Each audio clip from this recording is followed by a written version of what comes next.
Well, before I kind of get started, I'm going to be sharing my screen here. Let me know if you can see it. Yes, we can. Sounds good. Yes. Thank you. Well, thank you. Before I kind of keep going through this slideshow and kind of give some context to Warner College of Natural Resources at Colorado State University, I want to thank you all for being here, and also I feel very privileged and honored to have this time to share this information with folks. So again, thank you for having me. My name is Jake Alietti. My pronouns are he, him, his, and I am the Recruitment and Engagement Coordinator for Warner College of Natural Resources. That is actually a pretty long title. And so with that, I would say I'm the admissions counselor for Warner College. Today, it will be a little different in terms of I'll be giving a breakdown of an overview of the college, but also giving some resources for students that, for any student population, but I definitely want to be focusing on students that are first gen, students of color, low socioeconomic status, and so on, just to give them more resources and insight into that. So it won't be going too heavily into the majors and disciplines as much as maybe the resources provided from CSU. Just want to acknowledge that. But recruitment's in my title, and so for us here at Colorado State University, we want to make sure that recruitment is all about student success. If students feel successful at CSU and feel that they're in the appropriate spot, that's great. If that's not the case, that's totally understandable, and want to support students in their decisions going elsewhere. Cool. So I will move on to Colorado State University, talking about a land-grant institution. So we were founded in 1870 as a land-grant institution known as Colorado A&M, so Colorado Agriculture and Mining. And you probably could imagine who was showing up to this institution.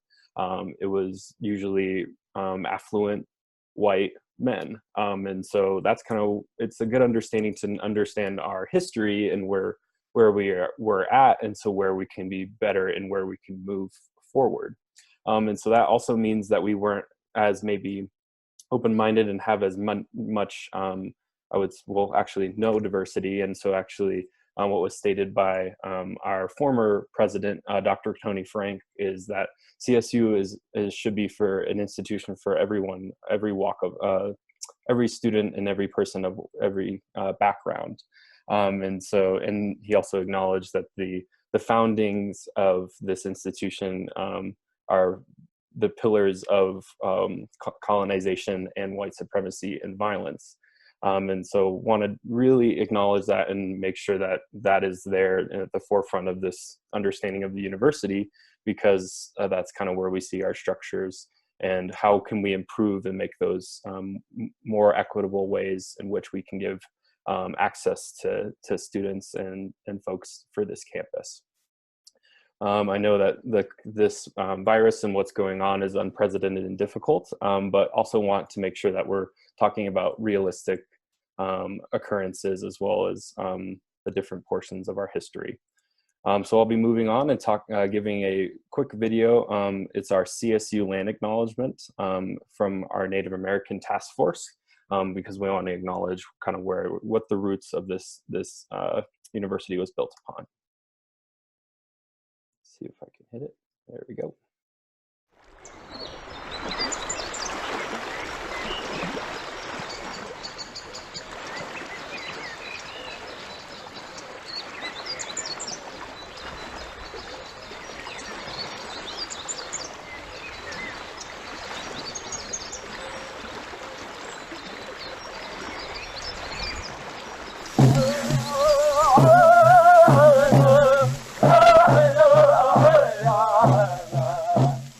Colorado State University acknowledges with respect that the land we are on today is the traditional and ancestral homelands of the Arapaho, Cheyenne, and Ute nations and peoples.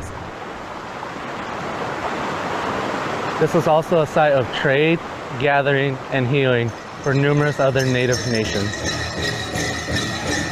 We recognize the indigenous peoples as original stewards of this land and all the relatives within it.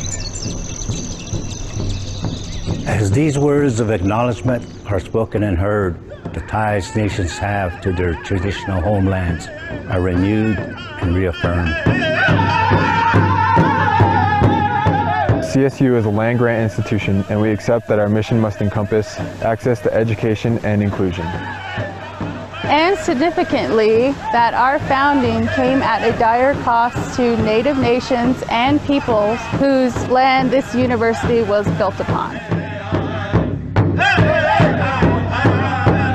This acknowledgement is the education and inclusion we must practice in recognizing our institutional history, responsibility, and commitment.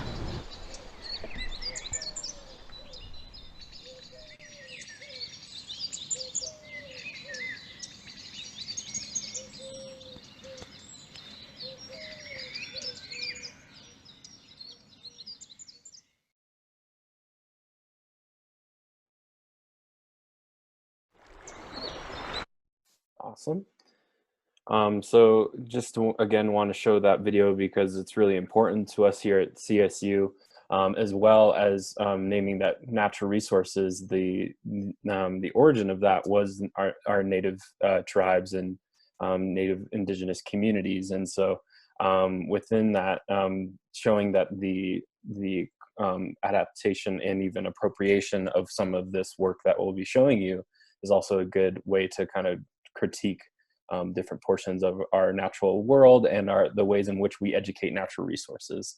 And so myself and other folks, as well as Dr. Ricky Frierson, who some of y'all might have talked to, really have kind of gotten to those borders of how can we really share the story of our origins of natural resources and where do they actually come from and who is missing from these conversations.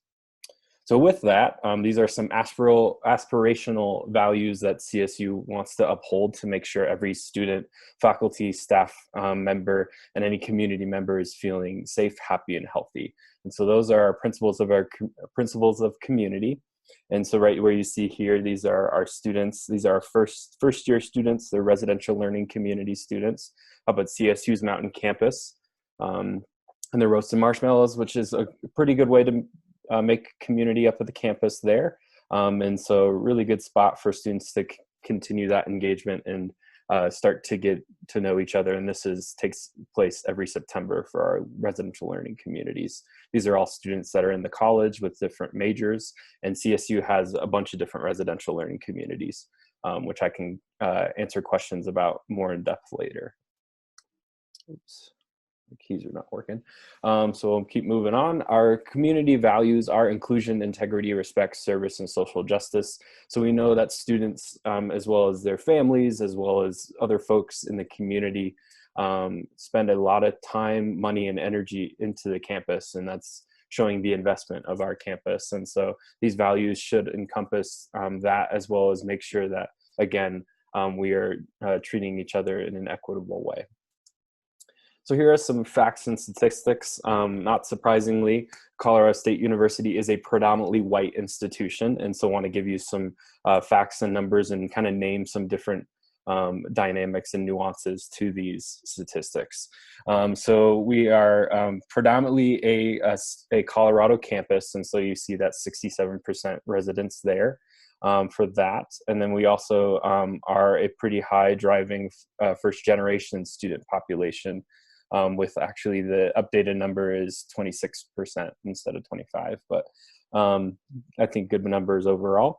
Could be always better, but I would say that statistic sometimes can be, I would say, or that population can be sometimes invisible, or also some students really maybe are having struggles to find that community. So recently through the university, we've done first generation student weeks. Usually around February or March, depending on the ways the calendar is lined up. And we do a whole week that's dedicated to first gen folks on the campus, whether those are students, faculty, or staff. Mostly students get to engage in a lot of great programming, as well as some great ways to hold community spaces and talk about first gen issues, ways to create change on the campus, as well as ways to make more sustainable growth and ask for more resources. So always trying to improve and hear the feedback of the students is super important to us. We trust that feedback is a gift and an offering. And so we want to make sure that is used to grow our campus. We also have 27% that identify as racially or ethnically diverse. And so we also want to make sure we're growing that population, especially in Warner College, because there's a lot of threats to our environment, and only having such a set small group of students that maybe identify as students of color, students that basically hit those quote unquote populations. They're not just a number, they're students that really revolve around the ways in which we can be better as stewards of the lands, and also ways in which we can be better in terms of our equity on campus. So I'll give you a breakdown of the Warner College experience. So I'll be kind of switching around mostly that portion. The beginning and the end of this presentation is about CSU, and then the middle chunk is a little bit about the college, seeing that I'm from Warner College. So Warner College and Natural Resources will be giving you some understandings of high impact practices, which are those 6 bullet points on the left, if you can see my screen here. And then on the right is our student success metric, and I believe these bullet points to the left inform the statistic on the right. And so for that, we are 83% of our Warner grads secure jobs or future education within 6 months of graduation. That's really great. Last year's was 90%, and so the current posting for that has definitely seen a change, but we always are above CSU's average. So CSU's average was 82% for this one. And so for those bullet points that you see on the left, I'll be kind of nailing those a little bit. So you have experiential learning in the field. And so students really pride themselves on getting those experiences. And there's a lot of different resources and ways in which we have support them through those times, whether those are grants or scholarships for a lot of field experiences. For example, I've mentioned the CSU Mountain Campus a little bit, and so that is one of the first ever field courses students tend to take during their summer of it's usually their sophomore to their junior year. The class is called NR220, and it's a 4-week field measurements course. There's also other field courses that students can take, not just that one and not just in the CSU Mountain Campus. We try to make sure that all of the courses are accessible through the different majors, which I'll kind of get into a little bit here. And then for that, we also have new student seminars, so we get to support all of our new students, whether they're first years or transfer students. And those are taught by the academic advisors for each major. So you get that intentional connection with your academic advisor, and also you get to make connections with prospective employers, as well as faculty members if you wanted to do research. And so that also brings me to our residential learning communities. Residential learning communities, like I mentioned a little bit earlier, these take place in one of our residence halls at CSU. Its name is Summit Hall. And you have 2 different communities that students get to be a part of. It's about diversity and inclusion leadership based in natural resources. So kind of forming an intersection between natural resources and understanding diversity, inclusion, and equity, and kind of making that cross section there. And for that, students get to basically be in 2 different floors and engage in 2 different classes together that are done by what's called CSU's key communities. So they get to be in a cluster with different students across CSU, and then a class that's within the community as well, to tailor student success as well as academic support. So for study abroad, that is also a really good one. We have a lot of different trips that are abundant for students if they are accessible. We've actually made a lot for a lot of our undocumented students able to use different visas to do study abroad opportunities, as well as some of our study abroad opportunities are based in CSU's campuses. So for example, Todos Santos, Mexico, we have a campus there, CSU's own campus, and a lot of our natural resource students go out there for that one. We also do have different regions of Europe, as well as different portions of Africa that students tend to take different research opportunities, especially students that are taking, I would say, ethnic studies at CSU. especially our Ghana trip, which is really awesome for students that want to do an alternative break, as well as I would say different portions of understanding wildlife in southern portions of Africa. We also have undergraduate research opportunities, which is pretty abundant as well. Those will be kind of spread out based on our different research centers and institutes, which I'll get to in a little bit.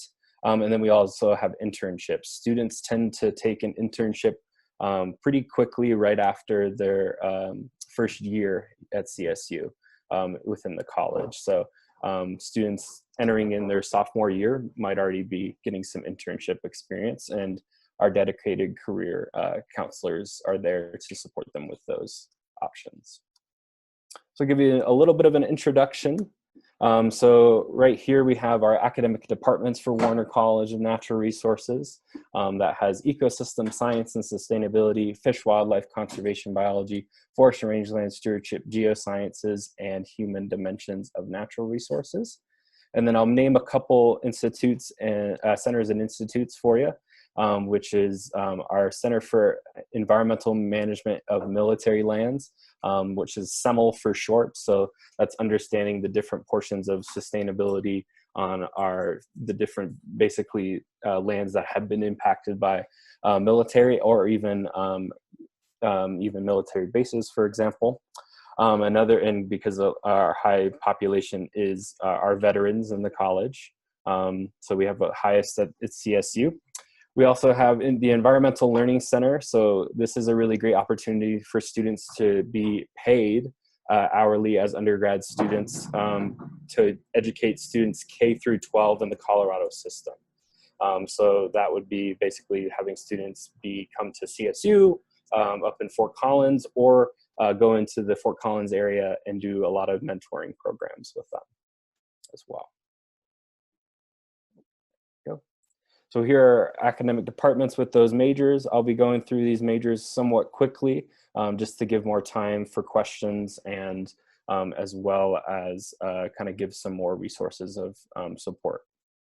So first department is Ecosystem Science and Sustainability. Ecosystem Science and Sustainability and Watershed Science are the majors. And so Ecosystem Science and Sustainability is understanding Earth's resources in a holistic approach. So looking at the whole portions of natural resources and kind of looking at them in different lenses. That could be in a cultural lens, a social lens, a political lens, and an economic lens. And so these are one of our problem solvers in the college that are maybe doing some of the human impact in our natural resources, as well as the research sustainable science portions as well. So that one can kind of fit into a lot of different areas. I know for some students, they want to do environmental consulting as a career path, or they might want to be doing environmental education. Another one is watershed science, watershed meaning the flow of our water systems. And so how this has to do with natural resources, Colorado actually gets a lot of their water from what's called mountain snowpack, meaning all of the snow melts from the mountains and goes right back into all the different rivers and streams and bodies of water in Colorado. And so for that, students can really understand how to create sustainable structures within water systems, also understand water quality. For example, 2 of our faculty members are studying different impacts in the Flint water crisis. And so that's really huge to be looking into different portions of work and bringing on undergrads to be seeing the different impacts and who is being impacted by that. What can be created in terms of ways to make sustainable change. And then it also brings in our ecosystem science folks to look at environmental justice and shaping some of those different ways that we can provide more ways for that group to continue to survive and need more support. Another one is fish, wildlife, conservation biology. There's 3 different concentrations. The concentration doesn't matter too much right away. For us though, it's separated into 3 concentrations, which is fisheries and aquatic sciences, wildlife biology, and conservation biology. Those concentrations will dictate kind of what path you decide on your capstone course, which is the research based portion of the major. And so for this one, it's really heavily in terms of understanding the biology of all of our habitats and ecosystems. So mostly the understanding wildlife in an ecosystem and what are the different levels of the impacts that are being made with that. And so with that, for example, fish wildlife conservation biology students might be understanding endangered species in an area, or also understanding how the human impact of a ecosystem is destroying habitats, or maybe folks are not having the awareness around what kind of potential harmful species there are. And so this is a really good one for students that are understanding animals, and they go, I really want to know a lot about animals and what I can do to create change. Like, for example, one of our faculty members is doing research actually around illegal wildlife trafficking, which happens to do with the origin of the coronavirus. And so he's looking at what are the human impacts and the implications of those, like on the psychology side, but also looking at the different portions of what's like wildlife disease looking like in the future, just to kind of give more context to different professionals, whether those are health professionals or those alike. So moving on to forest and rangeland stewardship. These are kind of where we got our start in the college. We are founded as the College of Forestry in 1904, one of the first forestry colleges back when we were Colorado A&M. And so in the West, excuse me. And so we have 3 different majors: forest and rangeland stewardship, restoration ecology, and natural resource management. The first major is forest and rangeland stewardship. You have 2 different concentrations: a forestry major, which is anything up in the air, ergo trees, basically like these trees behind me in my background here, or anything on the ground. So anything that's maybe our wildlife, which is all of our rangelands. So any like wildlife, any plants, trees, anything along those lines. And then you have restoration ecology. This is a really good major for students that want to understand how to restore damaged ecosystems. So for example, if again, I mentioned the Flint water crisis, we also have Australian brush fires, California wildfires, even also violence within native reservations, especially during this time. The native folks are actually being left out of those counts by the United States in terms of cases and deaths. And so that's actually a lot of research that a group of our students are looking into, which is really cool. As well as, I mean, there's a lot of harm going on there, so don't want to trivialize that in any way possible either. But yeah, restoration ecology is kind of that hybrid degree between forest and rangeland stewardship and wildlife biology, because you're looking at kind of different portions of our natural areas and our ecosystems and how to restore them to quote unquote their normal state, or even potentially what you would think as a more sustainable state. And so then that brings us into natural resources management. Natural resource management is a really good major for students that go, you know what, I don't know where I quite want to go yet. I have a lot of interest in natural resources. And I recommend this major to students that kind of want to get a start in natural resources, but just maybe don't know where to kind of go as a narrow focus yet. It's the most broad major, and it's the major that requires a minor in the college. But it hits on a lot, I would say, of law and policy in natural resources and environmental sciences, as well as business administration, seeing that it's a management major. So I'll keep going on to geosciences. It's not just all about rocks, but there's definitely some rocks that are involved in this one.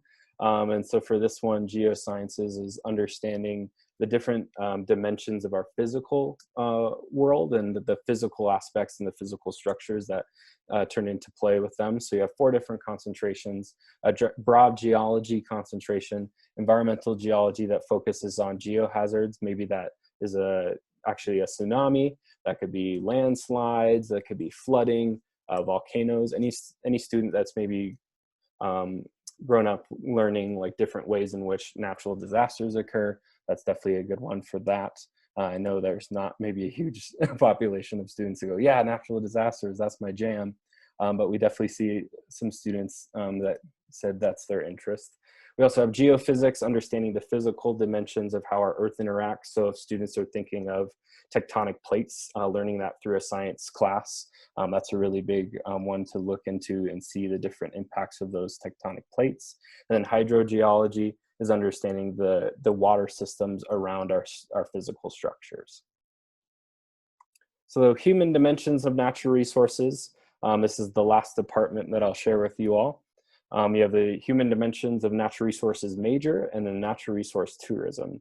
Human dimensions of natural resources, I would argue, is that I'm doing that right now, is giving some awareness of the programs and awareness of natural resources issues. And so human dimensions is kind of, I would say, our students that are conservation educators, conservation leaders, and conservation communicators. And so this is a really good one for students that are going, you know what, I really have an interest in making an impact and giving awareness to these issues. I maybe don't want to go super deep into some of the research portions of the class. I might want to do more of the hands-on learning portions of classes and the major.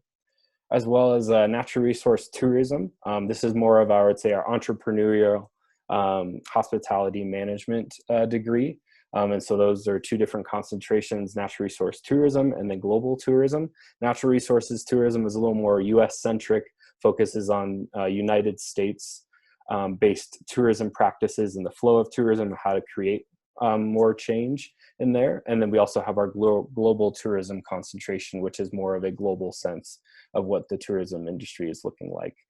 For that one, for global tourism, it requires a second language as a minor for that. So that could be Spanish, French, German, Italian, Japanese, Chinese, and we have a couple others that I don't have time to keep mentioning, but global tourism is a really good one for students that really want to kind of get different experiences maybe across the globe, because a study abroad experience is required for this one as well.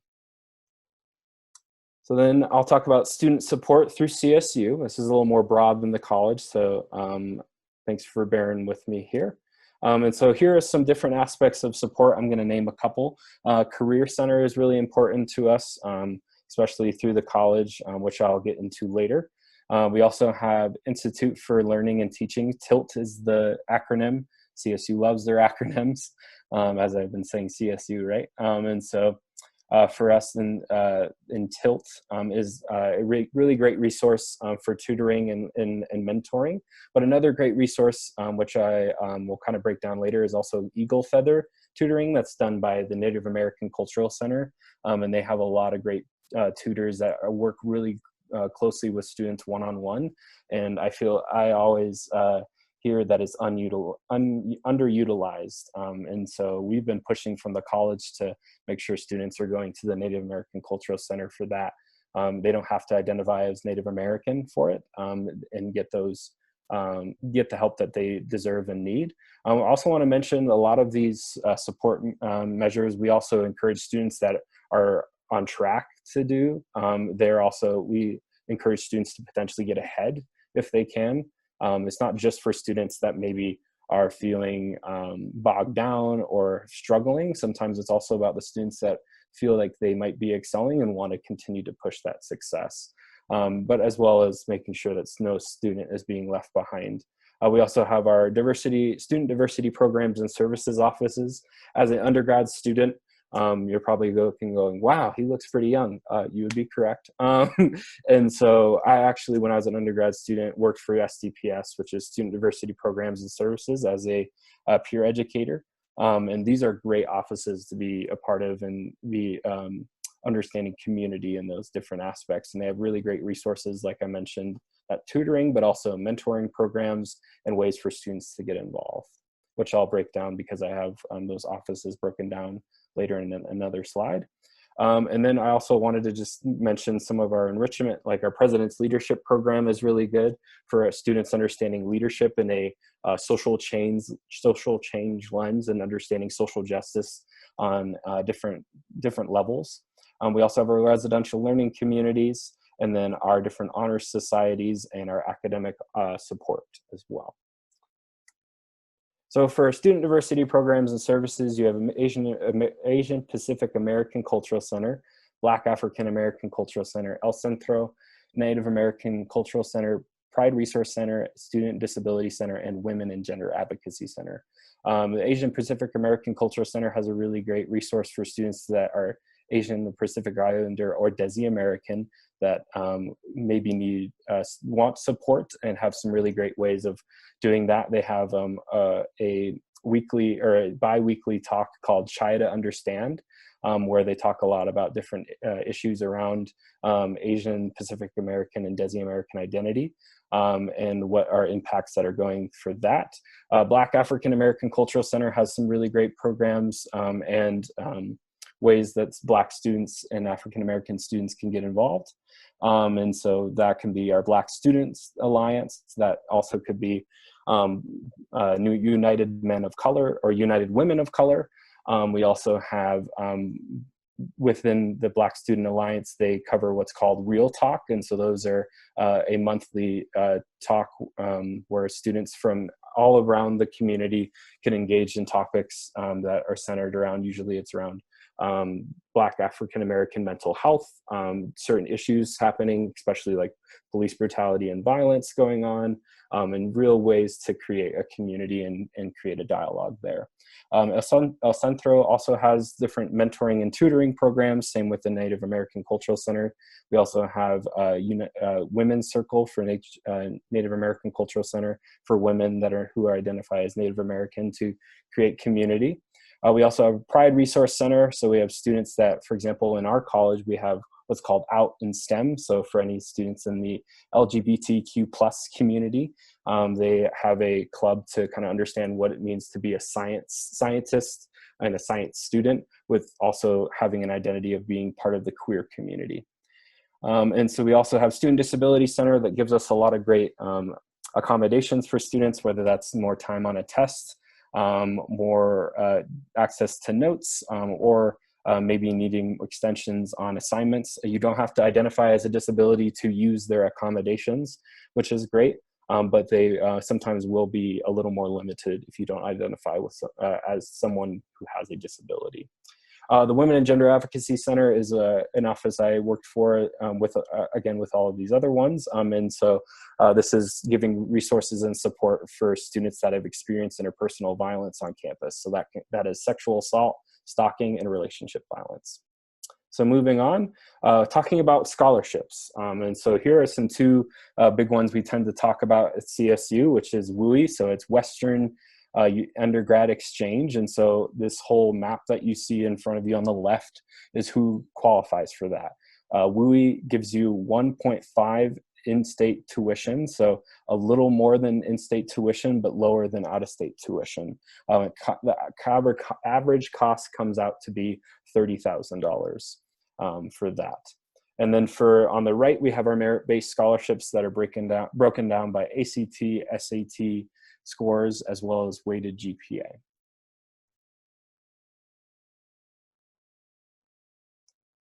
So also additional scholarships, we have our honor scholarship that gives $1,000 annually, Colorado State University scholarships, so that's through our scholarship application. Applications are due every March 1st and open every February 1st, or every October 1st, excuse me. And so for this one, this reduces how much work students have to be putting in to actually do scholarships for that. And so this is a general scholarship that will be applicable to every other scholarship that we have at CSU. So students aren't filling out multiple applications. They're filling one out and then they're done. And so we also get to our first generation award for residents only for our Colorado State students. And so that's $4,000 annually. CSU is actually the founder of a first gen scholarship across the nation. And so it's really cool to hear that we're kind of the ones that started that and gave that resource to our first gen students that happen to be in state. And then for our Native American Legacy Award, that goes to all of our that's in-state tuition for non-resident students that identify as Native American, whether they identify with the tribe or not. So going on to career, I want to talk a little bit about Leanna Biddle here. She's our education peer education counselor for us within career at Warner College. So wanted to just give her a quick shout out. She's a great resource to have on campus. She's available for students even virtually now to do any career advising, whether that's understanding internship opportunities or developing as career, developing professional development skills or anything alike.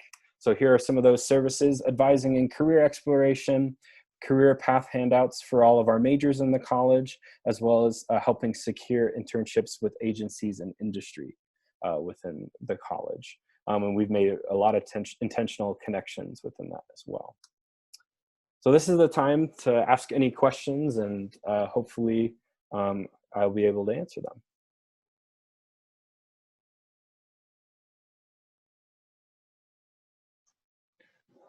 Jake, thank you so much for your presentation.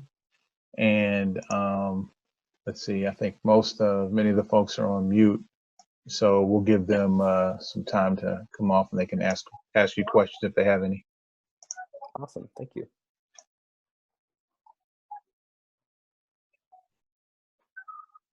Hi, my name's Ellen Ware. I was just wondering what percentage of your first generations are minorities. Do you know that? Yeah, so out of that percentage, it's 17%. Now, are there any like scholarships or anything for minorities if my daughter or son were to come? Mm-hmm. Yeah, so under our what's called the CSU USA, which I can flip back to, the Colorado State University scholarship application, there are multiple ways in which students that identify as students of color can get a scholarship for that. And that doesn't have to do with even any portion of their GPA or test scores. It just means if they're admitted through CSU, they'll be awarded amount of money. Mm-hmm. So they have to apply for the CSU scholarship. Mm-hmm. Is that a scholarship? So they have to apply for that and get that designation, and then they'll get the affiliated monies. Mm-hmm. Yeah, and the money averages around $2,000 to $3,000. And it's $30,000 a year. Is that with room and board? Mm-hmm.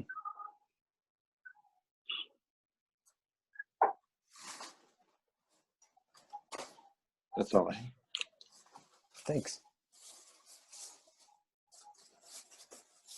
Hey, Jake, Brian Gray, I was wondering, how has COVID-19 impacted the university there? Yeah, good question. I would say based on what we've been doing is classes are all online for the university. We'll be continued to be online for our orientation sessions, as well as any of this recruitment that I've been doing, as well as other folks around the university. And then as well as, I would say it's impacted the mental health of our students pretty drastically. And I would say also the faculty and staff have been able to make pretty good adjustments on making sure students are getting their work done, but also being flexible with that in terms of classes. But our health center actually gets, for students that are full-time that take 12 credits or more, get 5 free counseling sessions at CSU per semester, and our counseling center is pretty overwhelmed at the moment with a lot of student counseling sessions for that. So wow. But yeah, it's not easy, I would say, from us, and we're trying to do the best we can with that, and it's impacting a lot of students differently, and kind of showing the loneliness of this virus and the different impacts. And all of our students that are working on campus or were working will be paid their average hourly wage. So that's good to hear. It's small, I think, small things in ways that we can give them equity, but well, definitely tough. Since the counseling department has been overwhelmed, are you tapping into the community for counselors to help out with that workload? Yeah, so we've tapped into what's a couple places. One's called Summit Stone, and then Poudre Health District has some counselors as well. And so we're contracting them just to help out in this time. Awesome. Mm-hmm. The other thing I wanted to ask you was, I know that there's a lot of colleges and universities in the state of Missouri where has basically their programming has been cut, and the university presidents have had to make some very hard decisions on different program offerings.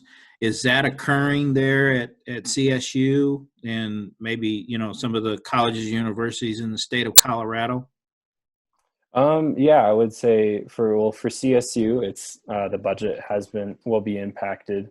It's not going to change too much of the landscape of the educational experience. It'll be more of some of the support around it might be impacted, as well as, for example, any kind of event programming or anything along those lines. Like I've mentioned, some of those offices, their budgets will be impacted, which is hard to hear.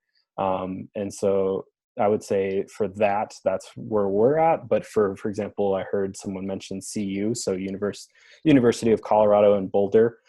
They're kind of the other way around. All of the courses that students will be taking are kind of more going to be impacted in those areas of students might not have as many classes to take, or the availability of those classes, or some of them will be still online. So we're kind of trying to make sure if we are in person, we stay giving classes to students that are in person, and then making sure those resources are there to back up. But for example, say I can't no longer really have much of a budget to put on events for students to give awareness of our college maybe as much as I used to. Well, this will be my last question, but because budgets are being impacted, I know a lot of academic programs are being impacted. I mean, do you foresee that happening? If I was a student and I'm thinking about coming to CSU, I'm thinking about majoring in something. I mean, what's the confidence and security that that particular academic program that I'm interested in is going to be available? Yeah, so all of our academic programs will be available. Our president has made that pretty clear and explicit. And so the confidence there is that they will be there. And so, for example, say I know that, and I have some folks and colleagues that are working within the student affairs realm, as well as even ethnic studies professors. And that has been a department that has been hard in terms of budget for a little bit now, and has some really great faculty there, and also really great opportunities for students to major and minor in that program specifically. And that one is actually not going to be impacted. It's seeing an increase in that because a lot of our students are seeing the need and the different impacts of all of our identities. Does that make sense? Yeah, that makes sense. Mm-hmm. So real quick, Jake, I have a question that's been sent to me. So the enrollment, the graduation rate across the country is lower. Okay. And what are you guys doing to attract more students, one, and then two, because I saw your success rate. What do you go by? What's your strategy in order to keep them there? Yeah, for sure. And so to attract students, it's a lot about understanding what we're like as a community. And so that's definitely changed, seeing that we're in kind of this digital presence now. And so students that have really maybe not been on our radar as much, we've really talked about the town of Fort Collins being small, and understanding that being a drive, and also kind of what are the benefits of coming to CSU in different ways. And I would say the benefits are, yeah, you're at a smaller school, still kind of big, more of like a medium school, small town, which is has a good feel to it, but it's also not just a college town. And then as well as the different ways in which we understand support and also naming capacity to care. And so for me as a former student at CSU, the capacity to care was huge. I had a lot of great mentors and leaders throughout my time at CSU, and I was one out of 33,000 students. And so for understanding that, I think students really mobilizing and understanding how to do that has been really great.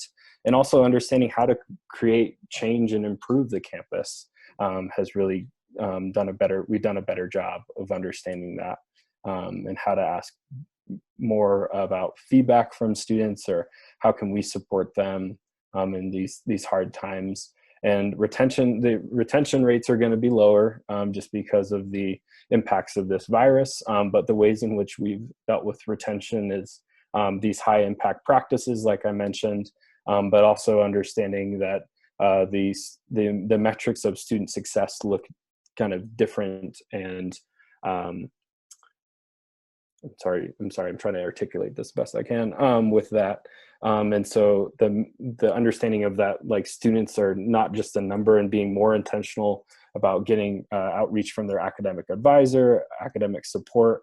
Like I work with some folks through what's called the Collaborative of Student Achievement, and some of our Denver Scholarship Fund students, and they're always needing support. And so we have scholarship specialists that I've worked in tandem with to see where we can do kind of better work, and also ask better questions and learn where they're at and what we're missing from that.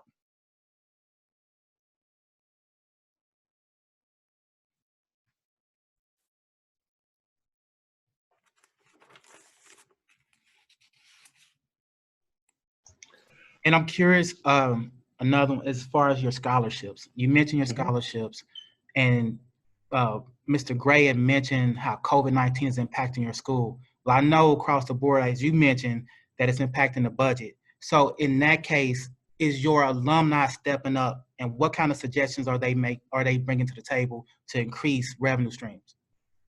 Yeah, so our alumni are stepping up for sure.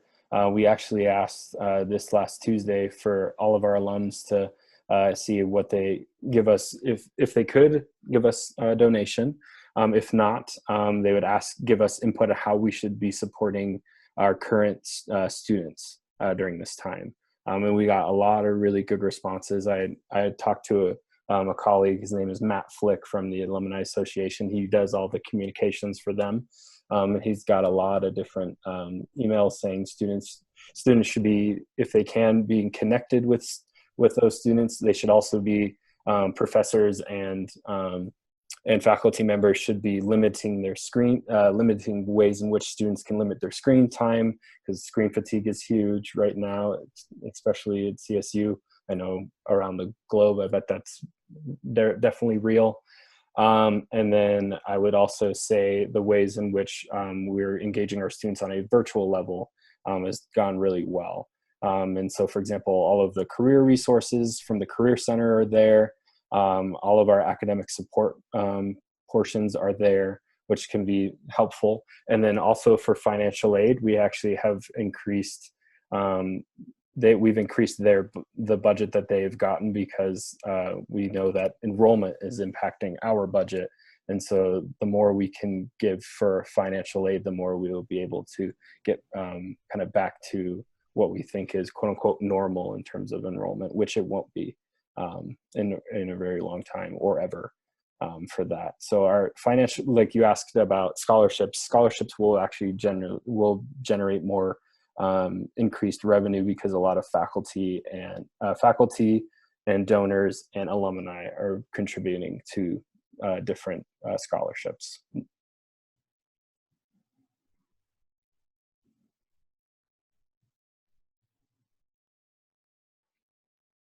I'm going to get out of full screen for a second and also share a resource.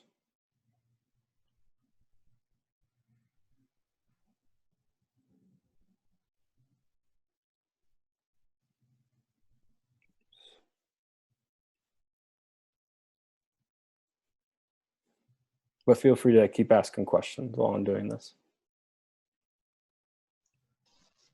Well, Jake, at the beginning of your presentation, you mentioned about, I think it was residential learning communities. Mm-hmm. And so I guess if you can go ahead and talk a little bit about those. Yeah, so residential learning communities for, especially in the college, that's for us is a kind of way to understand how to create community within our college, and also within that make it more of a easier transition for our students from high school to college, knowing that that is definitely a transition that we have heard that could be definitely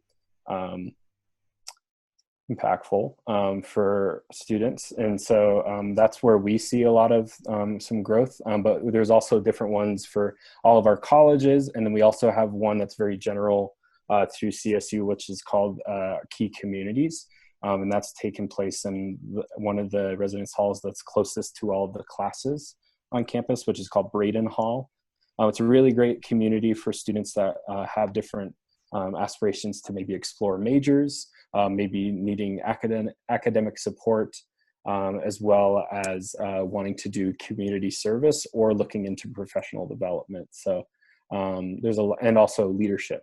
And so for that one, for example, my brother, when he was an undergrad with me, he was in what's called Key Academic. And so for that one, it was in a what's called a Key cluster, and the cluster took classes together and also had access to tutoring resources through Key Communities from their Key mentors. And so that's a really great way for students to really be engaged. We have the highest for that one. It's really where a lot of our students that might need that support are really there, are actually our highest concentration of students of color, first gen, and even low income are in that community, just because it's really attractive to them. And we also market pretty closely to them to make sure that that's just a way that you can use that as a way to continue community.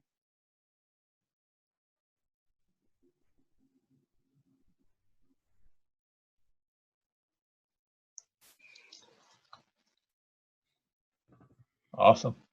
Well, it looks like there's no other questions. And Jake, very excellent presentation. Really appreciate your time, and we appreciate everybody else joining. And so we will have this presentation online at WheresMyDocs, where if you'd like, you can rewatch it again. And so once again, thank you so much for your time, Jake. Yeah, thank you so much.